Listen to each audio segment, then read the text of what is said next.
धुळे सोलापूर राष्ट्रीय महामार्गावर कारमध्ये जीएसटी अधिकारी सचिन जाधवर यांचा मृतदेह आढळून आला। ही आत्महत्या नसून घातपात असल्याचा संशय त्यांच्या पत्नी मयुरी जाधव यांनी ठामपणे पोलीस अधीक्षक यांच्यासमोर हा पाडा वाचवलेला आहे।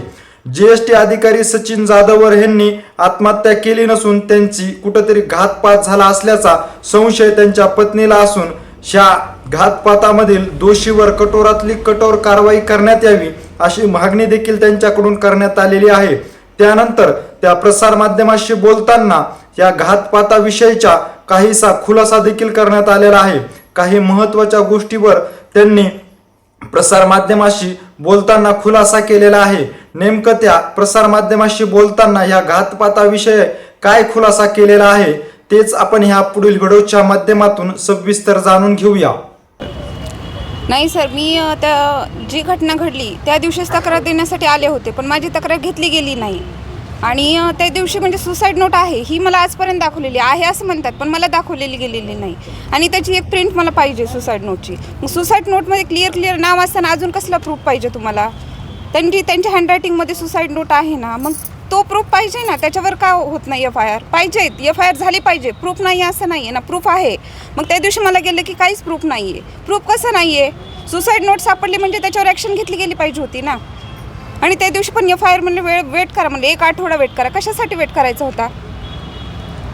कोण या पाठीमागे आहे नेमकं? सर, एक आठवडा कशामुळे वाट पाहायला सांगितलं तुम्हाला पोलिसांनी? माहीत नाही, म्हणजे प्रूफ नाही आहे तुमच्याकडे, स्ट्रॉंग प्रूफ नाही आहे। सुसाईड नोट असताना ह्याच्यापेक्षा काय वेगळा स्ट्रॉंग प्रूफ पाहिजे होता? त्यांच्या हँडरायटिंगमध्ये सापडली, त्यांच्या मोबाईलमध्ये सुद्धा सापडली, की त्यांना वाटलं असेल की ही जर कुणी मिस केली सुसाईड नोट तर मोबाईलमध्ये सुद्धा फोटो काढलेला आहे त्या नोटचा। तर मग याच्यापेक्षा काय स्ट्रॉंग पुरावा पाहिजे होता अजून?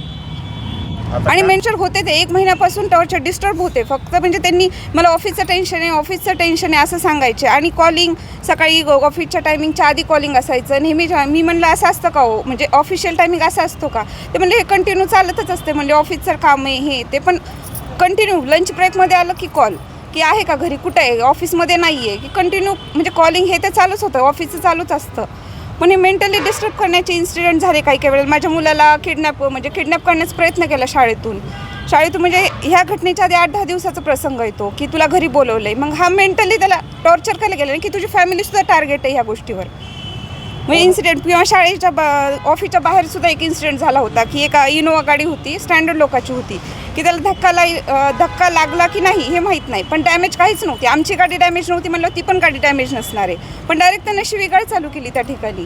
आणि त्या ठिकाणी शिवीगाळ केली आणि थांब म्हणली तुझी बघतो मी आता।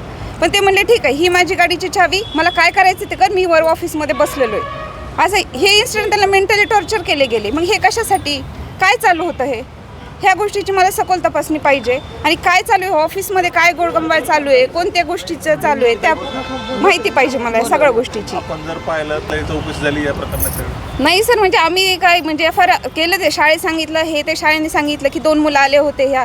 फक्त आम्ही एवढंच चूक केली त्यावेळी की आम्ही म्हणजे कंप्लेंट केली नाही त्या गोष्टीची। आता काय मागणी तुम्ही? आज आहे की आज माझी FIR फाईल झाली पाहिजे, प्रूफ आहेत आणि त्या गोष्टीवर माझी FIR पुढे सखोल चौकशी झाली पाहिजे। त्या व्यक्तीचं क्लिअर नाव असताना आजपर्यंत का तो मोकळा आहे? कोण व्यक्ती? प्रदीप फाटे।